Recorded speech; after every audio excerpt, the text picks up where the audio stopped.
पुण्यातील एका जुन्या ब्रिटिशकालीन कॉलेजबद्दल एक गोष्ट अजूनही कुजबुजत सांगितली जाते।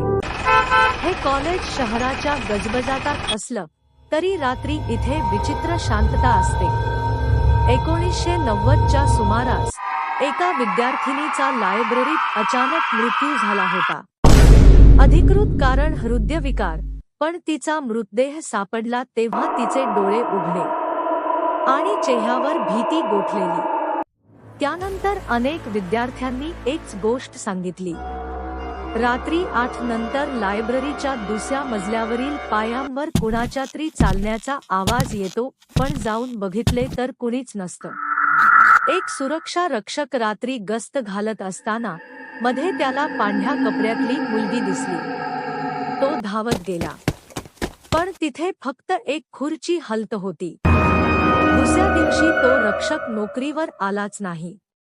जाताना तो फक्त एवढंच बोलला, ती अजूनही अभ्यास करते, पण जिवंत नाही।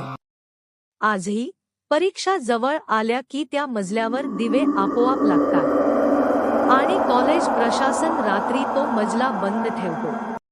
कारण काही विद्यार्थी कधीच कॉलेज सोडून गेलेले नाहीत।